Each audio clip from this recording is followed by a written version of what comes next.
చదువుకునే స్కూల్లో కండోమ్ ప్యాకెట్లు కలకలం రేపుతున్నాయి. ఏకంగా అమ్మాయిలు చదువుకునే స్కూల్, దట్టు ఒక గవర్నమెంట్ స్కూల్ గా తెలుస్తోంది. అయితే ఈ స్కూల్లోకి కండోమ్ ప్యాకెట్లు ఎలా వచ్చాయి, దాన్ని పూర్తిగా అక్కడ క్లీన్ చేసే పనిని కూడా టీచర్లు ఆ పిల్లలతోనే చేయిస్తున్నారు. మద్యం సీసాలు, కండోమ్ ప్యాకెట్లు, సిగరెట్ పిక్కాలు ఇవన్నీ ఆ స్కూల్లోకి ఎలా వచ్చాయి? ఇప్పుడు ఇది హాట్ టాపిక్ గా మారింది. జగిత్యాల జిల్లా సిఎస్ఐ స్కూల్లో కండోమ్ ప్యాకెట్లు, మద్యం సీసాలు కలకలం రేపుతున్నాయి. అసాంఘిక కార్యకలాపాలకి ఈ స్కూల్ అడ్డాగా మారినట్టుగా తెలుస్తోంది. విద్యార్థుల చేత ఆ కండోమ్ ప్యాకెట్లని ఒక టీచర్ శుభ్రం చేస్తాం. చూడొచ్చు ఆర్టీవీ స్క్రీన్ పైన. అక్కడ చెల్లా చెదురుగా ఇష్టారీతిన పడిపోయినటువంటి ఆ స్కూల్లో పిల్లల చేత క్లీన్ చేస్తున్నారు. అది గర్ల్స్ స్కూల్. అక్కడికి ఎవరో ఒకరు కొంతమంది వచ్చి ఇటువంటి అసాంఘిక కార్యకలాపాలు పాల్పడిన వ్యక్తులకు సంబంధించి వారిపైన చర్యలు తీసుకోకపోగా, ఫిర్యాదు చేయకపోగా, వాటిని చదును చేసే పని మాత్రం అక్కడ విద్యార్థులకు అప్పచెప్పి వారి చేత అక్కడ దగ్గరే ఉండి టీచర్ వాటిని క్లీన్ చేస్తున్నాడు. మీరు చూడొచ్చు ఆర్టీవీ స్క్రీన్ పైన.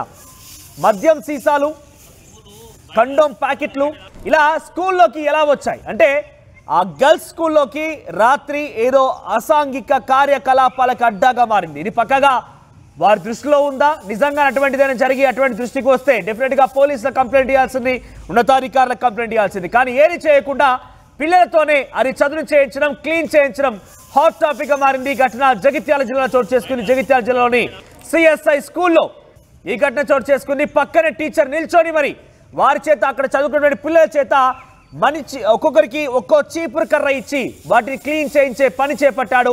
ఇది చాలా అమానుషం, చాలా ఘోరం అని చెప్పొచ్చు. అసాంఘిక కార్యకలాపాలని ఒక రకంగా వాళ్ళే ఎంకరేజ్ చేస్తున్నారు. అక్కడ ఉన్నటువంటి ఆ సిబ్బంది ఎంకరేజ్ చేస్తున్నారనే అనుమానం కూడా కలుగుతుంది. ఎందుకంటే అది కంప్లైంట్ ఇవ్వకపోగా పిల్లల చేత దాన్ని శుభ్రం చేయించే పని చేస్తున్నారంటే చూసే వాళ్ళంతా కూడా ముక్కున వేలేసుకుంటున్నారు. ఎస్, ఒకసారి మనం సంఘటన స్థలం నుంచి ఆ దృశ్యాలను చూడొచ్చు. మీరు మొదటి బాక్స్ మీకు కనబడుతోంది.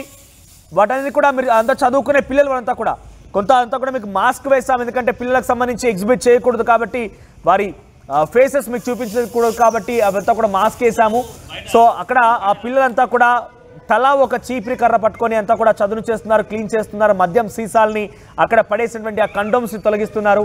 సో పక్కనే ఒక టీచర్ ఉండి వారి చేతి ఇవంతా పని చేయిస్తున్నాడు. క్లీన్ చేయడమే కాకుండా వారి చేత మొత్తం ఆ చెత్తని, ఆ కండోమ్స్ని, ఆ రాలిపినటువంటి ఆకుల్ని మొత్తాన్ని క్లీన్ చేయించి నీళ్లు కూడా చల్లిస్తున్నారు. అంటే పిల్లలే పని చేస్తే అక్కడ ఉన్నటువంటి సిబ్బంది ఏం చేస్తున్నట్టు కనీసం పట్టించుకోకుండా, అరే ఇటువంటి అసాంఘిక కార్యకలాపాలకు అడ్డాగా మారినటువంటి ఈ పాఠశాల ఎలా చక్కదిద్దాలని ఒక ఆలోచన లేకుండా, కంప్లైంట్ ఇవ్వకుండా దాన్ని కప్పిపుచ్చుకునే ప్రయత్నంలో భాగంగా పిల్లలతో చదువు చేయించడం. మొత్తం మీద ఇక్కడ ఆ కండోమ్ ప్యాకెట్లు అక్కడికి ఎలా వచ్చాయి, యాజమాన్యం ఎందుకు పట్టించుకోలేదు, కనీసం కంప్లైంట్ ఇవ్వలేదు, పిల్లలతో ఎందుకు క్లీన్ చేయిస్తున్నారు, ఇది హాట్ టాపిక్ గా మారింది. ఒకసారి మనం ఆ సంఘటన స్థలం నుంచి దృశ్యాలను చూద్దాం.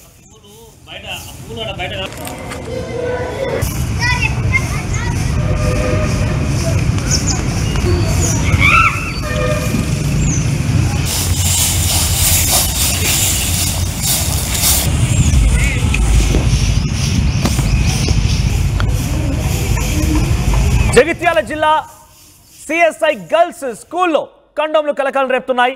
ఆ కండోమ్లు అక్కడికి ఎలా వచ్చాయి, మద్యం సీసాలు, కండోమ్లు ప్యాకెట్ అక్కడ దర్శనం ఇచ్చాయి. అయితే వాటిని తొలగించే ప్రయత్నం టీచర్లు ఎవరికి కంప్లైంట్ ఇవ్వలేదు, ఎవరికి ఫిర్యాదు చేసినట్టుగా కూడా అప్పటికి కనిపించడం లేదు. కానీ ఆ పిల్లలతోనే, ఆడపిల్లలతోనే తలా ఒక చీపురు కర్ర ఇచ్చి వాటిని క్లీన్ చేయించే పనిలో పడ్డారు. పక్కనే టీచర్ ఉండి వారిని ఎలా క్లీన్ చేయాలి ఏంటంటూ కూడా చెప్తూ ఉన్నాడు. ఎంత అమానుషం అంటే అక్కడ అటువంటి సంఘటన జరిగిన తర్వాత వెంటనే ఫిర్యాదు ఇవ్వాల్సింది పోయి పిల్లలతో క్లీన్ చేస్తున్నారు. ఎంత దారుణం ఇది. ఒకసారి మా ప్రతినిధి చంద్రశేఖర్ దగ్గర వెళ్దాం. చంద్రశేఖర్, ఏం జరిగింది, అక్కడికి అవి ఎలా వచ్చాయి, నిజంగానే అది ఒక అసాంఘిక కార్యకలాపాలకు అడ్డాగా మారిందా, ఎందుకు అటు సిబ్బంది కానివ్వండి, యాజమాన్యం, ప్రిన్సిపల్ ఎవరు కూడా కంప్లైంట్ ఇవ్వలేదు, కంప్లైంట్ ఇచ్చారు నిజంగానే? ఎస్ మనోజ్, జగిత్యాల జిల్లా కేంద్రంలో ఉన్నటువంటి CSI church of south India school అది ప్రభుత్వ ఎయిడెడ్ నిధులతో నడుస్తుంది. అది primary school, primary girls high school సంగతి. దీనిలో భాగంగా 26 జనవరి రేపు గణతంత్ర దినోత్సవ వేడుకలు నిర్వహించడానికి పాఠశాలను శుభ్రం చేసేటువంటి పనిని పిల్లలకు అప్పగించారు. ఆ పిల్లలకు అప్పగించినటువంటి నేపథ్యంలో విస్తుపోయేటువంటి సంఘటనలు మనకి దృశ్యాలు కనబడ్డాయి. అక్కడే లిక్కర్ బాటిల్స్, కండోమ్ ప్యాకెట్స్ ఇట్లాంటివన్నీ కూడా పరిసర ప్రాంతాల్లో కనబడితే దాన్ని క్లీన్ చేస్తున్నటువంటి పరిస్థితి గమనించవచ్చు. దీంతో సమాచారం అందుకున్నటువంటి మీడియా ప్రతినిధులు పాఠశాలకు వెళ్లారు. పాఠశాలకు వెళ్ళిన తర్వాత ఒక్కసారిగా షాక్ గురయ్యారు. మీరేంటి మీరు క్లీన్ చేస్తున్నారు, ఇక్కడ సిబ్బంది ఏమయ్యారు, అటెండర్ ఏమయ్యారు అంటే ఎవరూ లేరు, మేమే క్లీన్ చేస్తున్నామని చెప్పి పిల్లలు సమాధానం ఇచ్చారు. అక్కడే ఉన్నటువంటి ఉపాధ్యాయులు ప్లీజ్ రికార్డ్ చేయకండి, మీరు మేము చెప్పేది వినండి అంటూ ముందుకు రావడం జరిగింది. అయితే దీనికి సంబంధించినటువంటి సమాచారాన్ని స్థానిక విద్యాశాఖ అధికారులకి ఫిర్యాదు చేయడం జరిగింది. వెంటనే డిస్ట్రిక్ట్ ఎడ్యుకేషన్ ఆఫీసర్ రాములు ఎంఈఓను పురమాయించారు. ఎంఈఓ సంఘటన స్థలానికి వెళ్లి పూర్తిగా రిపోర్ట్ తీసుకుంటా, నివేదిక అందజేస్తాను, ఖచ్చితంగా చర్యలు తీసుకుంటాను. గణతంత్ర దినోత్సవ వేడుకల్లో భాగంగా ఈ రోజు పాఠశాలను శుభ్రం చేస్తున్నారని చెప్తున్నారు. అంటే రెగ్యులర్ గా అక్కడ స్టాఫ్ క్లీన్ చేయరా? ఎప్పుడు ఈ మద్యం సీసాలని కండోమ్ ప్యాకెట్ అక్కడ గమనించలేకపోయారా? ఈ రోజు క్లీనింగ్ లో భాగంగా ఇది కనిపించిందా? జగిత్యాల జిల్లా కేంద్రంలో అది రిమోట్ ధర్మపురి రోడ్ లో ఉన్నటువంటి సిఎస్ఐ మిషన్ కాంపౌండ్ లో ఉంటుంది ఈ పాఠశాల. దీనిలో కొద్దిగా మాత్రమే స్ట్రెంగ్త్ ఉన్నారు. దీంతో అతిపెద్ద కాంపౌండ్, కొద్దిపాటి స్ట్రెంగ్త్ ఉన్నారు కాబట్టి పూర్తిగా ఎప్పటికప్పుడు శుభ్రం చేసేటువంటి పరిస్థితి అక్కడ లేదు. తగిన పాఠశాల సిబ్బంది లేదు, శుభ్రం చేసేందుకు కావాల్సినటువంటి వనరులు లేవు అనేటువంటి సమాధానం విద్యాశాఖ నుంచి అక్కడి నుంచి వస్తున్నటువంటి పరిస్థితిని గమనించవచ్చు. అక్కడ విద్యాశాఖలో చాలా లూపోల్స్ ఉన్నాయి. గతంలో సైతం కొన్ని గురుకుల పాఠశాలలో ఇట్లాంటి సంఘటనలు ఎదురయ్యాయి పాములతోని. అలాగే బాత్రూమ్ లో సైతం వాళ్ళు కొంతమంది ఆవాసం లేక ఉండినటువంటి దుస్థితి సైతం మనం వెలుగులోకి తీసుకొచ్చాం గతంలో. మనోజ్, ఇలాంటి విద్యాశాఖ అధికారులు కూడా రకంగా నిర్లక్ష్యంగానే సమాధానం చెప్తున్నట్టు అర్థమవుతుంది మీ మాటలు. ఎందుకంటే వనరులు లేవు, నిధులు లేవు, మేము పిల్లలతోనే చేయిస్తామంటే వనరులు నిధులు లేకపోతే పిల్లలతోనే చేయించడం, పిల్లలతోనే బాత్రూమ్ కడిగించడం, పిల్లలతోనే ఈ రకంగా మొత్తం క్లీన్ చేయించడం, అక్కడ ఏం జరుగుతోంది ఏందని కూడా పట్టించుకోకుండా మద్యం సీసాలని కండోమ్ ప్యాకెట్ని పిల్లలతో క్లీన్ చేయించడమా? ఎంత దుర్మార్గంగా ఉంది. దీనిపైన ఎవరు కంప్లైంట్ చేసి ఖచ్చితంగా నేటి బాలలే రేపటి పౌరులు అని చెప్పి చెప్పడానికే ఇది పనికొస్తుందా, వాస్తవ రూపం దాల్చదా అని చెప్పేసి స్థానికంగా విమర్శలు వెల్లువెత్తుతున్నాయి. మనోజ్, ఈ క్రమంలో ఇలాంటి టెండెన్సీకి చెక్ పెట్టాల్సినటువంటి పరిస్థితి ఉంది. ఖచ్చితంగా మీకు సరిపోయినటువంటి సిబ్బంది లేకపోతే ప్రైవేట్ గా ఎవరినైనా రిక్రూట్ చేసుకొని ప్రైవేట్ గా 1-2 రోజుల మందం తీసుకొని వాళ్ళకు కూలీ ఇచ్చైనా శుభ్రం చేయించాల్సినటువంటి అవసరం ఉన్నటువంటి నేపథ్యంలో పిల్లలతో చేయించడం ఏంటి అనేటువంటి విమర్శలు వెల్లువెత్తుతున్నాయి. దీనిపైన విద్యాశాఖ అధికారులు ఎలాంటి చర్యలు చేపడతారనే చర్చ మాత్రం కొనసాగుతుంది. మనోజ్, రైట్, ప్రజెంట్ ఈ ఘటన పైన ఎవరైనా చర్యలు తీసుకోబోతున్నారా? ఎలా ఉండబోతుంది? విద్యాశాఖ అధికారులు ఏం చెప్తున్నారు?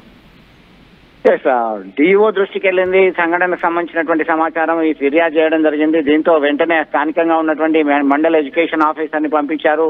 పూర్తి సమాచారం తెలుసుకున్న తర్వాత ఖచ్చితంగా చర్యలు తీసుకుంటామనే హామీ మాత్రం ఇవ్వడం జరిగింది. పూర్తిగా కార్యరూపం దాల్చలేదు. మనకు ఒక 1-2 డేస్ టైం అయితే పట్టే అటువంటి అవకాశం ఉంది. మనోజ్, రైట్. చంద్రశేఖర్, సో మొత్తం మీద జగిత్యాల జిల్లాలోని సిఎస్ఐ గర్ల్స్ స్కూల్లో ఒక దారుణ ఘటన చోటు చేసుకుని కండోమ్ ప్యాకెట్లు, అక్కడ మద్యం సీసాలు దర్శనమిచ్చాయి.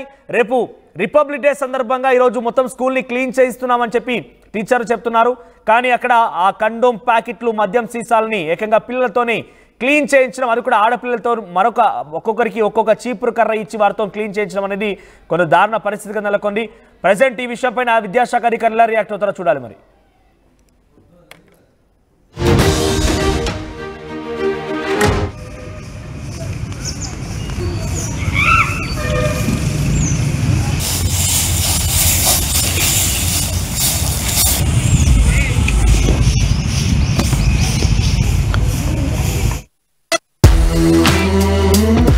KL, experience what it feels like to be a true engineer. KL, deemed to be university.